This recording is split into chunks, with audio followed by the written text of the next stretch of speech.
Martin, and whether you know it or not, whether it makes any difference to you, which it shouldn't, I am the one that you've seen on the TV programs with Kindred Spirits and Destination Fear and all them. The only reason why it's me is not because I volunteered. It's because I had the least amount of seniority at the time. Oh, I see. Say, we know you don't like TV films. So guess who's doing this? And so that's why. It wasn't because I asked to, it was because I was told to. Okay. And I think if you check back on any of the shows, you'll see that it's pretty obvious that I didn't volunteer. Very obvious.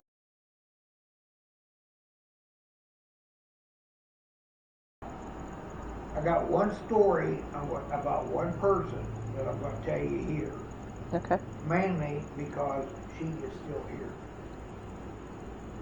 And she doesn't want me telling her story in her room because she doesn't want to relive the situation over and over and over and over. Mm-hmm. She has not moved on. She is still here. And her name is Ida Gunkle. Ida Gunkle. And the year is 19. Ida is 57 years old. Ida has a mental problem. Big time mental problem. Okay. 8 years before she is put in this facility by her son, who she thinks dumped her. Which he may have. Truthfully. 8 years before she's put in here, her husband passes away. You know what he died from? Syphilis. And in 1938, there's no cure for that. Right. There's a $5 shot today, but in 1938, there's no cure. And if you've got it, it's going to be a long, agonizing death. And it will eventually eat your brain. Mm-hmm. And so it's pretty obvious Ida had syphilis. Yeah. Okay? She's got severe mental problems. 2 years before she's put in here, her oldest and favorite daughter passes away. Oh, no. Well, this sets poor Ida over the edge. Yeah. It really does. I feel sorry for Ida. Very sorry for her. Anything that happened to her, she didn't ask for. Mm-hmm. So her son takes her home with him to try to take care of her. And he just lives down the road here at Lynn. And he can't take care of her. He can't handle it. But he's familiar with the neighborhood, so he knows this place is available. But there's no doctors, psychiatrists, nurses, or of any kind here. Nothing. Mm-hmm. So actually, they can't take care of her either. So what he does, he brings her here, thinking he can get help for her here. He can't. But they place here done the worst thing they could possibly do. They took her in. Mm. They shouldn't have. They should have went ahead and had her put in an asylum someplace. Yeah. But they didn't. They took her in here thinking they could help. So they give her a room down the hall here on the first floor. Alright? 99% of the time she's fine. Other times she gets thinking about things that's happened to her and everything, and she's convinced her son's dumped her. Yeah. Which he very well may have, who knows. Mm-hmm. You know. And so she'll get to ranting and screaming and crying and carrying on, running up and down the hallway out here, messing down her legs, and then get down and rolling in. She's a mess. Yeah. She is a mess. Well, one afternoon, the old caretaker walks in the front door. The hallway to the women's hall is open. The door is. He sees this happening. And his first thought, naturally, is, what am I going to do with that? Well, you shouldn't have taken her. Yeah. To begin with. But he did. Now, I'll tell you right now, you can look this up in Indiana. This is true. During the 1920s and all through the 1930s, if you had a loved one in your family that was like that, and there was really no cure for them, the law would turn its head, if you take them out behind the barn and put them out of their misery. Mhm. It really did. It's true. That's true. I believe it. Now the old caretaker ain't got it in him to do that. Mhm. No more than I would have it in me to do that. You know, he can't do that. He probably, I'm sure he thought of that. Yeah. But there ain't no way he can do that. You know, I had to put down a cat once. The guy hit by a car and it broke my heart. Yeah. It really did. And that's just a cat. Yeah. You know, I'm not sure that I don't think. Well, back in my Army days, yes, I could have. I'd have probably blown your brains out, not blinked an eye about it. But that back in them days, there's no way I could as I got older. Mhm. You know, and so the old caretaker, I know he thought about it, but he can't do it. But he did remember that down in the basement. Remember me saying that basement is part of the very first foundation? Mhm. There's one room down there that has bars in the window.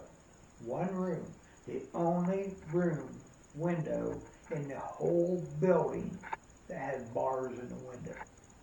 And that was in 1851 when they put them bars in that window. Why? We don't know.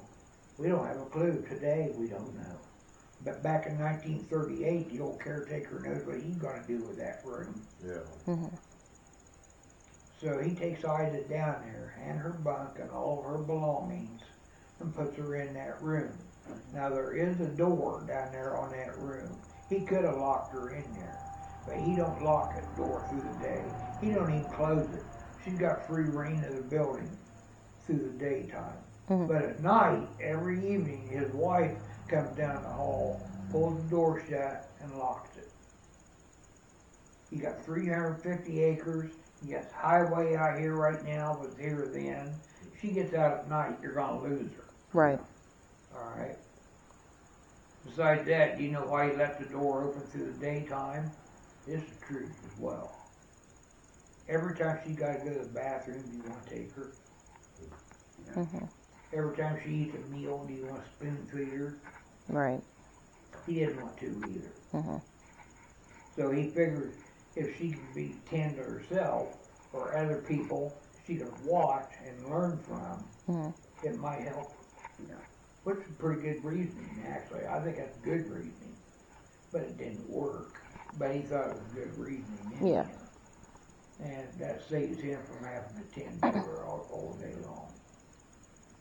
So one night, Mrs. Thornburg, caretaker's wife, coming down the hallway down there to pull the door shut and lock it.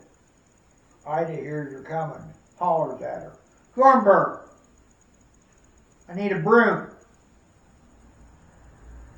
Mrs. Thornburg thought she needed a broom. Mhm. She probably does. It's in the basement. There's cobwebs every single place. She probably needs a broom. Right. So she walks around down there in the basement and finds a stick broom. Mhm. Such as exactly like we use today. You know. He takes it, walks into her room, gives it to her, pulls the door shut, locks it, comes up here and goes to bed. Gets up the next morning at 5:30, her daily routine, to go downstairs, unlock her door so she can go to the bathroom and get her breakfast. And she goes down and unlocks the door and walks in, and Ida is dead, hanging from that broom. Yeah. What she did, there's two pipes, drain pipes, that run parallel to each other across the ceiling in that room. Mhm. Ida had taken that broom and laid it perpendicular across them drain pipes, standing on her bunk. Reached down, pulled the sheets back, and ripped a strip of mattress material off of the mattress, about a 4-foot strip, ties it to that broom so it's hanging down between the pipes. And before she gets off the mattress, she ties it around her neck and then steps off the mattress. Now it's a drop about a height from the arm of that chair to the ground. Mm. That's not near a drop. That wouldn't break drop your to neck. break your neck. She Not suffocated. near enough. So Miss Thornburg opened the door the next morning, and I read Ida's death certificate. I know she did not break her neck. Yeah. Okay. Ida opened the door, walked in. Ida's feet are on the ground. Oh my God. And she's leaning forward about a 45-degree angle against that knot. She choked herself to death.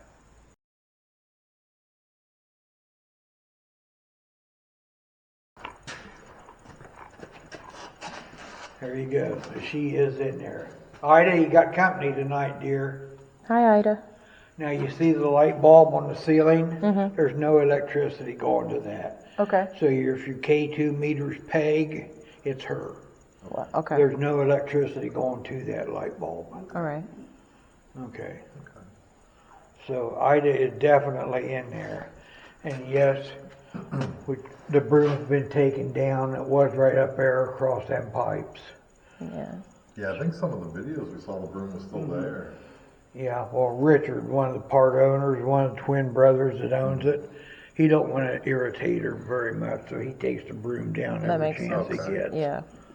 And I always put it back up, but I'm going to leave it down. Richard evidently don't want it up there, so I'm not going to put it up there. But this is Ida's room, and if that irritates her, I won't put it up there no more, Ida. I can't wait to talk to you, Ida.